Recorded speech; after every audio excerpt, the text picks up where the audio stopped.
Good morning, everyone. How's everyone doing? Yeah, last night I was thinking, what if there are only 4 people in my room, and I'm still going to put on a great show and smile and talk. This is quite the opposite. So thank you, everyone, for being here. I'm here to talk about Redis in a multi-tenant environment. So who I am Iccha Sethi. I'm a software developer at the Redis team, Object Rocket, Rackspace. I've previously worked on the MySQL product too, so have experiences with operationally running different data stores. Before that, I've been a core contributor on a couple of OpenStack projects, so been in the virtualization fault tolerance domain for a while. So prefacing that, I know the talk says Redis in a multi-tenant environment, but I think this talk applies to any of you, even if you run Redis in-house. Because say you're running microservices, like Chris mentioned this morning in his keynote, or you're running a couple of different applications which use Redis, you should run any data store, or including Redis, in a multi-tenant fashion. Because if, say, one of your microservices has a bad deploy and brings down Redis, your other parts of your product or other microservices can still be up and running and functioning. So it's extremely important to run everything in a multi-tenancy fashion just to keep your application always up and running and secure. So next question is, why does high availability matter for Redis? Why does all the buzzwords, high availability, fault tolerance, matter for Redis? Redis is a simple process, single process, easy to start up, easy to bring down. My question to you is, how many of you here have done online shopping? Show of hands. Yeah? How many of you are doing online shopping right now? So a couple of you out there might have made impulse buys online. Damn it, I clicked this button too quickly. Amazon makes it too easy, one-click shopping, right? What if the site took a little longer to load? That will give you a couple of seconds to question your decision. So yes, Redis is a simple process. It crashes, you can go in there, investigate, and bring it back up and quickly. But the time taken to rebuild your cache is time taken to load your web page or your application. And that's the time you're losing consumers, you're losing revenue, you're giving people a chance to think, did I really need to buy my 5th pair of Nikes? So do I have you all convinced that high availability matters for every data store, including Redis? Yeah? Okay. So I'm going to talk about how at Rackspace we do high availability, fault tolerance for Redis, kind of go into our architecture, security, and details. But at every point I describe what we do, there are takeaways for everyone here. I'm going to try and point out the takeaways as I describe what we do. And if you have any questions, feel free to ask me. So to a customer, we make available the following. So we give them a DNS name, a port, and a password to connect to. If anyone here has used a Redis driver or a client, you know that these are a couple of the important components for helping connection. But if you point this DNS name to a single Redis master, this becomes your point of failure, right? I need to have a hot backup, which is my Redis slave. So hot backup is something which is up and running and easy to switch to, versus a cold backup, which you have to load into memory and start from. So replication is a great way to have a hot backup up and running for you to switch to any time. Now, I could have had this DNS name point to my Redis master, have this setup monitored by a Redis sentinel, and if my master went down, sentinel would do the switch and promote the Redis slave. And then you could change your DNS name to point to the Redis slave. So what's wrong with this setup? Yeah, time. Good point. So anytime you want to switch what your DNS name is pointing to, the IP, the propagation time is a couple of minutes. So that couple of minutes, you can't make writes, your reads might be corrupt. So you have unpredictable amount of downtime. You do not want that happening. So we didn't want to do that for our customers. You don't want to do that for your application. And we introduced a new layer. So we had the DNS name pointing to a virtual IP, which is the WIP in this diagram. And this WIP is associated with Iccha proxy. So Iccha proxy is a single process, event-driven. It's written with the philosophies of an operating system in mind. So there's no context switching. It's designed to do data forwarding with minimum CPU and memory. So that means that Iccha proxy also can talk layer 4 and layer 7 protocol, which makes it amazing. So we use it as a layer 4 protocol, which is the transport layer, to forward our data packets. So are you familiar with Iccha proxy here to some extent? So I'm going to go into some details then. So we basically point our front end to the virtual IP, the WIP, and we point our back end to the Redis master. So anytime there is a failover detected, all you're doing is switching your back end IP over here, and the downtime experienced is just detecting that and restarting Iccha proxy. That's way lesser than disassociating your DNS name with your master IP and associating it with Redis slave. So there's still failure chances here. What's our failure chance here? Yeah, Iccha proxy. So we've got only one Iccha proxy running. And that's why we have a hot backup for that too. We have a second LB node, which is running Iccha proxy with the same configs, and we utilize keep alive D to manage these WIPs across these two LB nodes. So keep alive D is written in C. It's a routing software. It uses VRRP protocol, and it's, again, extremely efficient and quick and fast. You can use, so what happens is if we have a notify script in keep alive D, which is basically tracking the health of the WIP and your Iccha proxy, and anytime your LB1 node over here goes down, it moves your WIP across to your Iccha proxy on the other node, thereby fault tolerance. Your system is self-healing. If you have, again, I'm diving into some more details. If you're aware of keep alive D, there's like unicast protocol and multicast protocol. If we use unicast, and here's the reasoning why. If you're doing a multi-tenant environment, and if your multi-tenant environment is small enough, multicast is going to work for you. But if you have a huge environment with several containers running, you want to think about unicast because there's a config in keep alive D virtual router ID, and that is can be set from 0 to 255. So if you have more than 255 containers, it becomes a problem using multicast in your environment. So that's why we chose to use unicast.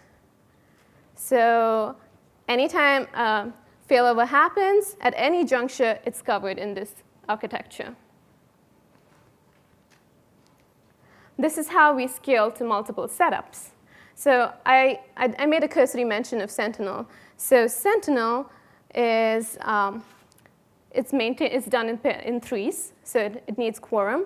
So it's basically pinging your Redis master to say, hey, master, ping, are you alive? Can I connect to my Redis? And you can set a config value called down after milliseconds. So if you think your Redis master is unavailable after some time, you could do several triggers. So Sentinel has post hooks you could utilize to do actions on failover. We use global sentinels to monitor our multiple setups. And there's a couple of reasons why we do this. One, we could have run a sentinel inside the Redis master, slave, and LB node for each individual Iccha, which is highly available Redis setup. But then if your Redis slave or master goes down, you're basically losing one of your nodes in your quorum too. So your failure domain becomes twice.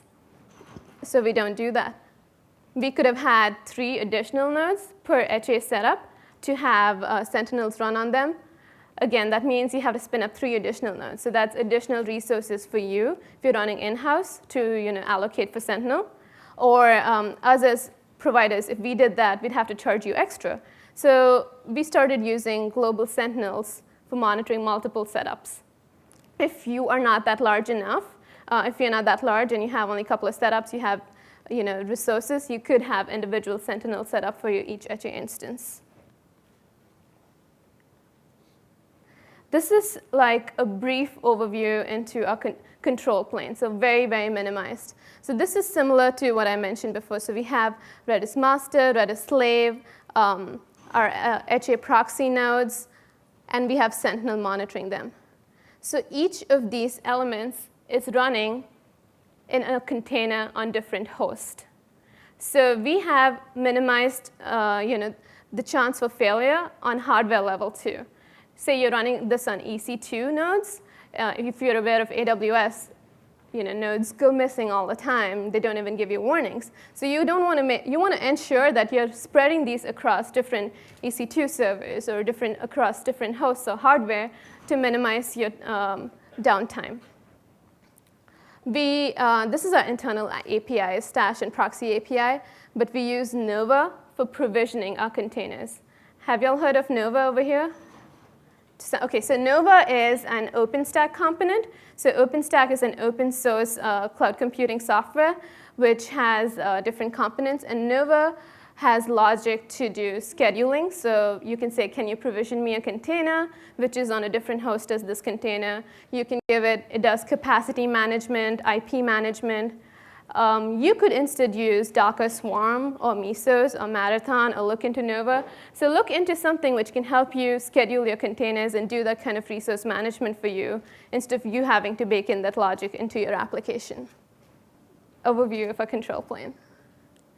So this architecture offers so many opportunities. Like one thing I briefly spoke about was it makes failover super easy. So our customer is connected to our Iccha proxy, our active Iccha proxy. And say our Redis master goes down. Sentinel detects it after a couple of pings and the down after milliseconds.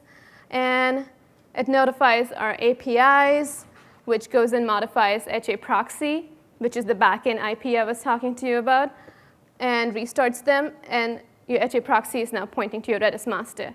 And the customer has to do nothing at their end.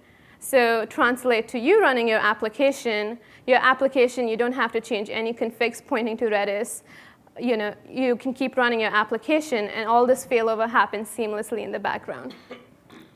You can, instead of writing this, we have our APIs and our software making these changes, you could instead use Sentinel post hooks I was talking about. The configs are like notify script, and there's a reconfig client script, so these can be triggered on failovers or any specific events in your Sentinel to directly go and modify the configs. So think about, if not Iccha proxy, what equivalent load balancing or data forwarding software you could use to handle and abstract it away from Redis, your fault tolerance. It makes it really easy to introduce changes. So say I'm a customer, or I'm an in-house Redis application, and I started off with 1 gig. My startup blew up, or my application blew up. Everyone's clamoring for it. I have a lot of customers. Now I need Redis, which is 5 gigs in size. I cannot afford to bring down my application or change connection strings, copy the data over. How do I do this quickly? So we use some of the internal tools Redis offers us for this. Replication. So we spin up new Redis nodes, which are larger in size. So you spin up your 5 gig nodes. You point your new Redis master to be a slave of your old Redis slave.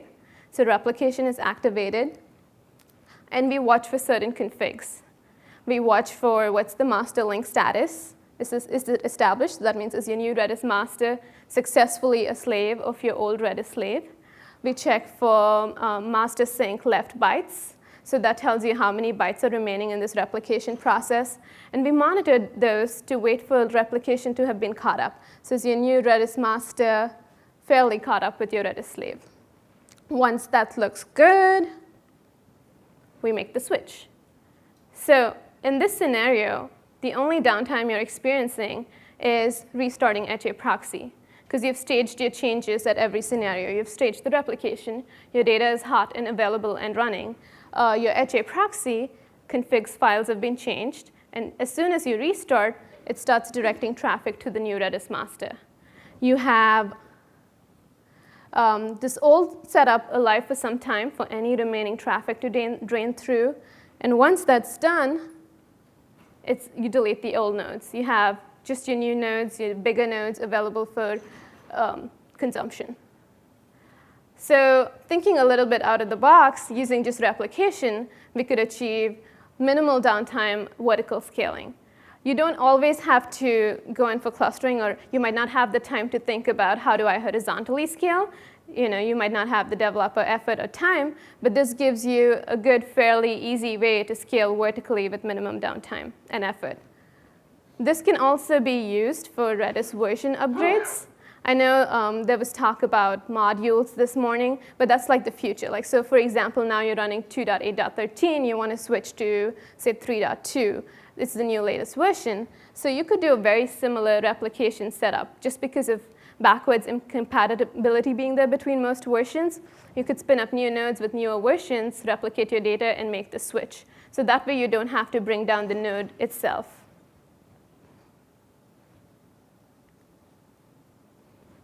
This architecture is, again, I really like this because it's fairly reusable as well. Like I mentioned, I worked on the MySQL team previously, and the MySQL team at Rackspace reuses this architecture for Iccha MySQL. So we have a similar master and slave setup. For MySQL, we give different ports for a read and write pool. If it's necessary for you for Redis, you could leverage the same read and write pool with your Iccha proxy configuration. For Redis, we haven't done it because we haven't found the need or request to do it yet, but you could totally do it if your application demands to do so. So we have the MySQL master, we have the MySQL slaves, you have Iccha proxy pointing to the master and slaves, but we use a different tool called MHA, which was written by Yoshinori, to do something similar to what Sentinel does, to monitor the health and trigger failover. What this kind of tells you is also, by building this common layer architecture with Iccha proxy and keep alive D, you could utilize it for beyond Redis in-house. So say a lot of people don't rely on Redis solely as their only data store. They use it in conjunction with other data stores, most likely MySQL or Postgres or something else. So this gives you a good way to combine your multiple data stores and make them highly available by reusing components in your architecture. You might have built in-house expertise in Iccha proxy and keep alive D in these technologies. It gives you an opportunity to reuse that expertise you've built in-house for your other data stores as well, operationally.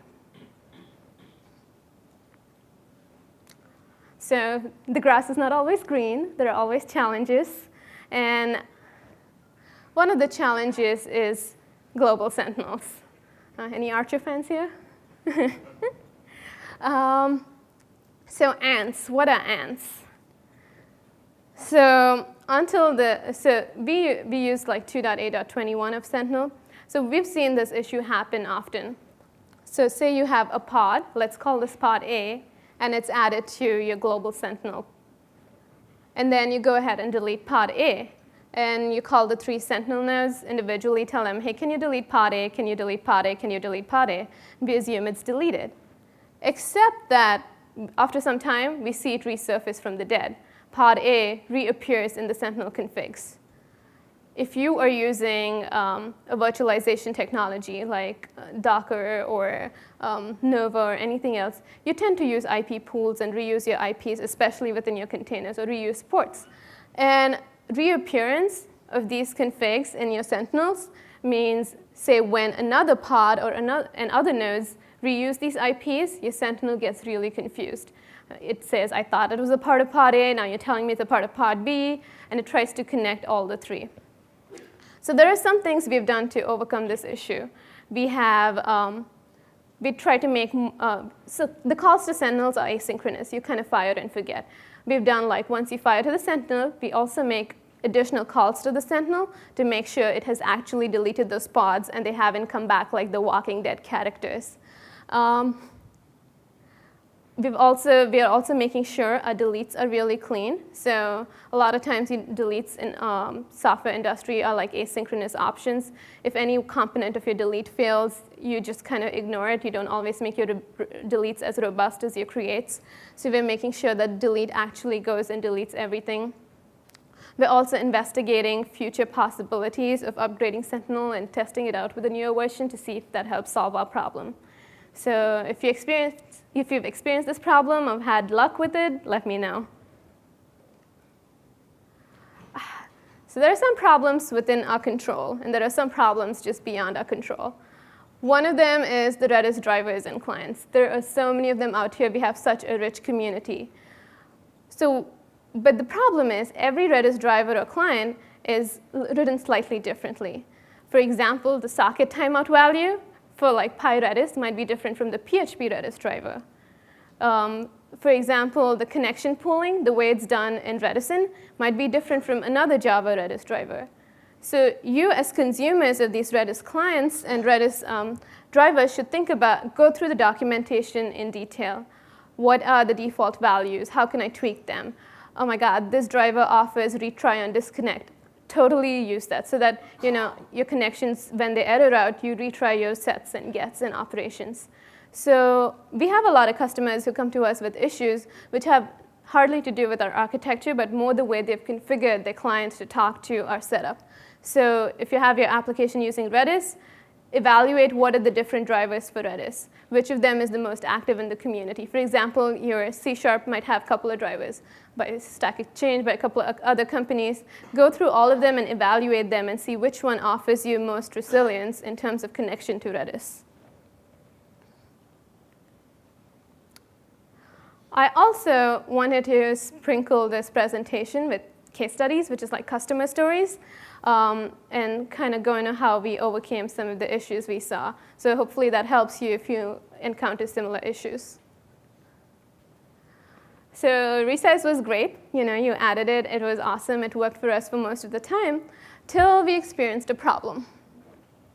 So what tended to happen was we've set up this replication. We see the new Redis master establish connection with the old Redis slave. So it tells it, hey, I want to be your slave. So if you know Redis, understand the internals, what Redis does at this point is it starts preparing an RDB file, which is a backup file, to send the data over to the new slave. So we noticed in the logs it starts to do that. And at some point in time, it just says connection lost to slave. And then it would go and clean up the entire setup. We started digging more into this and why this was happening. And it turns out that Redis has a config value, client output buffer limit. Anyone heard of it? Yeah? Experienced issues? OK, good. So it turns out the client output buffer limit for the slave, though we had configured it fairly largely for that flavor size, for that given customer's data type, so the throughput they were doing a lot of aggressive writes and a lot of aggressive operations. This couldn't handle it. The config value couldn't handle the limit. So as it was building up the RDB file, it was seeing that this file is larger than the config value for my buffer limit to my slave. And so it would stop replication, and it would never explicitly tell you why it was doing it. So takeaway for you is when you set configs for Redis, look at your data type. So it's not only how large your keys are, it's also about your throughput. How often are you writing these keys? So this is a problem not only with resize. So for example, if I decided I want an additional replica in my read pool and another slave, I would have experienced the same problem because my master would have tried to create an RDB file, and it would have run into the config limit value again. So in multiple cases, you could experience this problem.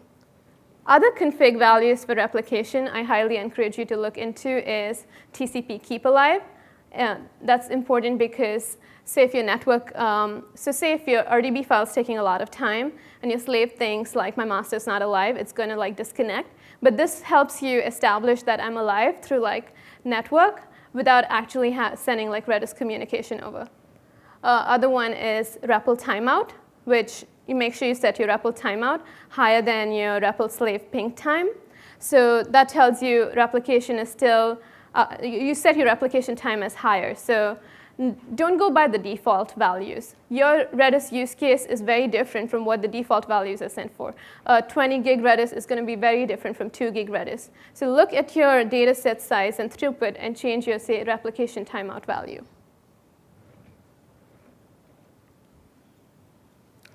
So we have a highly available architecture, which is fault tolerant, fairly self-healing. The next most important thing for a multi-tenant environment is security. Yeah. Like I said in the beginning of the talk, security is really important because you don't want one part of your application affecting another part of your application. Or if you have multiple teams using, you don't want one tenant affecting another tenant. You want it to be secure. So say one person gets DDoSed, you don't want the other person to be affected. And security and isolation is an important component. Access control levels. There are several ways to do access control levels. We use IP table rules. Old school works excellent. If you want, you could have used also added ACLs to your Iccha proxy. So there are a couple of reasons we don't do that. One is adding them is you're going to require to either restart or reload Iccha proxy. That means a blip in connectivity. Don't want that. The other thing is you could have set your ACLs using socket, but then once that doesn't write to disk. So once you reload your config file, you're going to lose all those ACLs in your Iccha proxy. So IP tables have been a good foolproof way for us to do access control levels. If you have a massive amount of IP table rules, I would say investigate using IP sets. They're supposed to compile the rules and be more efficient. SSL. So last year, I was at the Redis developer conference day. So there was a lot of discussion about SSL in Redis. So is Redis designed for performance? Is Redis defined for security? And the answer is obvious. It's defined for performance, to be fast. And any additional layers you add to Redis, like security, you're going to take away some of the performance away from it. And everyone doesn't want that layer of security. So we wanted to provide SSL in a way without affecting Redis performance. We added it externally to a layer with Iccha proxy and associated our SSL with a different port. So that way, if you are not using SSL, you just have the 6379, which is a standard port, up and always available for you to use. But if you're using SSL, you switch your ports. If you are using SSL in-house or anywhere else with another provider, I would say think about how are you establishing those SSL connections. So SSL connections obviously have a slight overhead. Think about utilizing Redis pipelining or combining multiple commands together or queries together, because that way you don't have to tear up and tear down your session every single time. So that's a pro tip. Containers. I know Docker is the new buzzword now, but we did Docker before. We did containers even before it was cool. We used OVZ 5 years ago. Started then. So containers are wonderful. They provide you so much isolation and security. You can limit the number of file descriptors, max connections, your bandwidth, set TC rules, C groups, all at every individual container level. So you're protecting different tenants from each other. You're protecting different services from each other. Containers are the way to go. This is also really useful if you're trying to save money. You know how? So EC2 is expensive too, right? So at any cloud provider, go on Google or anywhere else, or Rackspace, they're expensive. Smaller instances are more expensive. You buy larger instances, you can save more money. So instead of running your processes natively, think about containerizing larger instances to get more bang for your buck. Customer story time. So we had a customer who once filed a ticket saying they cannot access their Redis instance. In-house, we have customer data engineers, they all got on the call and they started investigating this issue. First, they looked at the individual Redis containers. The individual Redis containers had Redis processes running. It was all fine in green. Then they looked at sentinels, and they saw a couple of failed attempts to fail over. They were like, that's strange. Why does Sentinel think Redis is down? It's up and running. Then they looked into the LB nodes. Iccha proxy was running, but then they saw failed attempts to switch over the VIP, which is the virtual IP between the two nodes. Even stranger, Then they started analyzing the traffic coming in. They did netstat, TCP dump, and all the stuff. And they noticed that this customer was making massive amount of connections and never closing them, and this was exponentially growing. And so what was happening was, since it was using up all these connections, there was no connections left for say for the Redis master to reply back to the ping to the sentinel. There was no way for the sentinel to ping it, so it thought it was down. There were no connections left for keep alive D to communicate and do failover. And what was great about this, the silver lining in this was none of the other customers, none of the other Redis instances were affected. Each one was protected from the other. So though this particular person experienced downtime, no one else did. This also gave us opportunity to dig in and see, they didn't realize they were making so many connections and scale them down. So when you do this similar architecture or setup, I would encourage you to think about the following. You can set connection limits or file descriptors or any of those parameters at different levels. You can set them at your proxy container level. You could limit your max clients or connections at a proxy config level.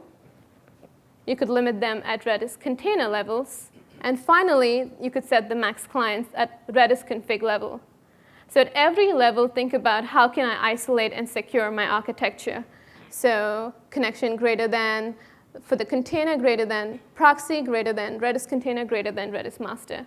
Kind of like an analogy where you leave some open connections for processes communicating outside.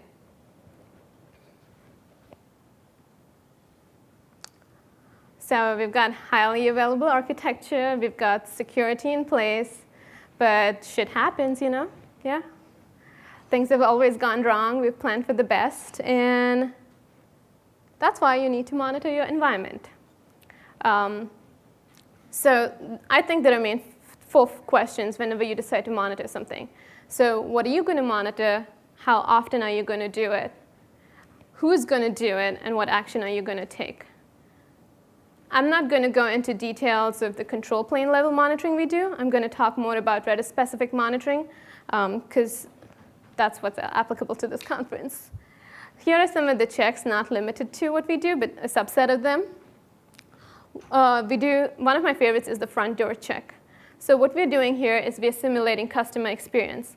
We're doing pings to our Redis instances and seeing to the VIP, to the DSNS name, and seeing, can I talk to my Redis instance?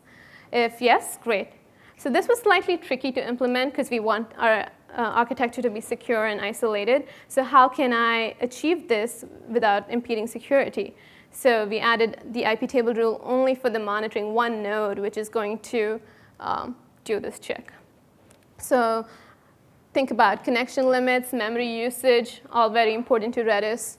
Some additional ones are like failed failovers, Redis process down, no valid slaves. How often do I monitor? So every check is going to be different. So like, for example, for the front door check, I don't want to bombard my Redis instance, right? It's a customer's instance. You want them to be able to use the connections. And similarly, for like failed failover, I don't want to be pinging and figuring out if a failover occurred. So the Redis, the sentinel scripts I mentioned about, the triggers, utilize them to, say, post notifications to your different channels, to your monitoring service saying that, oh, a failover happened.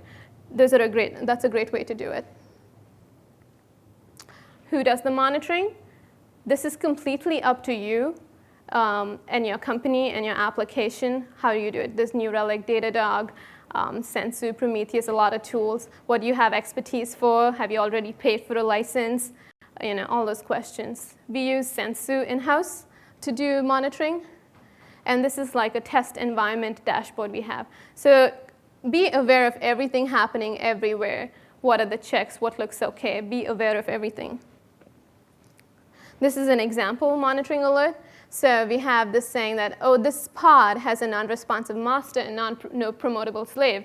So you're knowing that this highly available instance is in a critical state, and you need to go look at it. What action is taken? So if you monitor it and do nothing about it, there's no point of monitoring it, right? Yeah. And also, what is the appropriate level of action for each check? For some of the actions you can think about, some of these checks just need monitoring alerts. Some of them, you might do Slack integration or HipChat integration into them to ping your channel an alert. Some of them, you might want to integrate with your ticketing system and make it like a critical high attention alert. You have an awesome monitoring system, lots of checks. But some of these problems are like you can be overwhelmed by all these checks you have in your environment, and no one is taking any action. Again, all the pointers I gave, label your checks, which is actually a critical check, so you can get to pay attention first to those Redis checks. Like max memory, if it's at about 95% memory, you need to jump on it. You need, because soon your customer will no longer be able to access the Redis instance. So, and utilize integrations as well. That's a good way to address issues if no one's paying attention to monitoring it in-house. So customer story. So we did integration into Zendesk. That was one of the alerts we did for the connection limit. So anytime a customer had a very high number of connections, we would trigger a Zendesk ticket. So this tells you critical resource connections on this cluster. So immediately this gave the opportunity for our customer data engineer to go look into it and investigate the instance and approach the customer. Turns out they had rolled out bad code, which was bombarding Redis. And then they realized it and rolled back their code. So this gives you a preemptive chance to roll back before things get too severe. So you rolled out some bad code in-house. This gives you a chance before Redis and your application goes down to realize that, oops, something happened. So that's a great way in which integration helped us be aware of what's happening. So that brings me kind of to the end, wrapping up. So hopefully you got to take away how you can think beyond Redis to make your architecture highly available, secure it, and monitor it. If you have any questions, I think we have a little time, 5 minutes. So for that one, we have Sensu deployed on different hosts, and Sensu was checking different connections, containers, and Sensu we had integrated with Zendesk to do the alert. So you write the script. So you can say sentinel notify on this alert to run the script, and you write the script. Your script can send an alert to Sensu, or it can do an email or Slack or whatever. Yes. Very good question. That's an active problem we're trying to solve. So what we did is we did some experiments, and we have for every different flavor. Our flavor is a combination of disk and memory. For every memory which we set for the customer, we have the client output buffer limit set to a value, which is kind of proportional to that limit. But we still have encountered some cases where that's not been enough. And we're trying to figure out what's the best way, because we don't analyze customer data, and how do we make that balance of figuring out the right config value?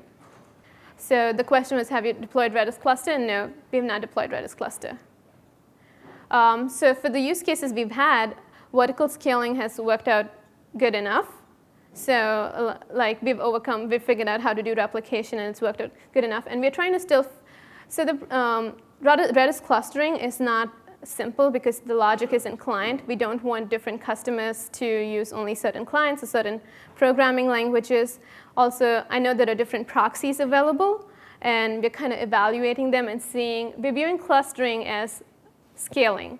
It's another form of scaling. So instead of the question being, do you want to cluster or not, the question is, do you want to scale or not? Yes, how do you scale? So that's how we're approaching the problem.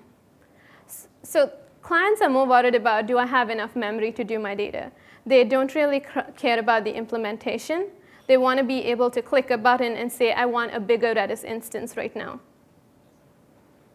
And they like not to worry about where the data lives. So for containers, we run Nova, and we use a Nova driver, OVZ driver, to do OVZ containers. You could look at Nova or Docker or Mesos. They're all virtualization softwares. So We haven't actually experienced any network partition so far because, like you said, we have only one point of ingress. And so no two sources. So the question was, have you experienced any network partition? So at a given point of time, your virtual IPs can be associated with only one interface. It cannot be associated with two interfaces. So always one node is the master and the other is the backup. So we make sure they're across different hosts. So yeah.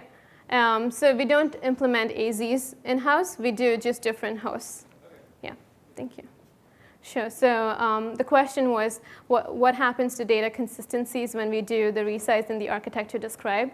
So it's the best effort minimization. So we wait till we think the master sync progress has completed, and we look for the config values where the bytes remaining is almost 0. And that's when we flip the HA proxy. And what we do is we still allow any remaining data to drain back. So even if there's inconsistency, it's virtually only for a few seconds before we make the flip.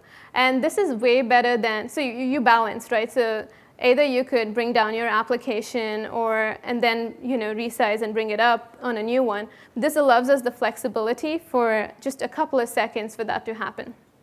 And a lot of times we encourage customers to talk to us when they do resizes, so your application load is low, so that when we actually see that master sync in progress or master sync left bytes is 0, we're not going to get bombarded with a bunch of writes. So we would need something still doing that switch, right?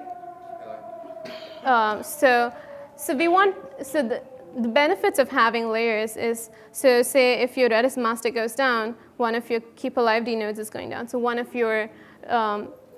the resources which is tracking itself is going down. So you're introducing multiple points of failure in the same domain. OK, so I've been asked to wrap up from the back, but I will be at the Redis booth this afternoon at the Object Rocket booth. I'm also going to be around the conference. If you want to look for me, red jacket. Welcoming any questions. Thank you, everyone, for being a great audience.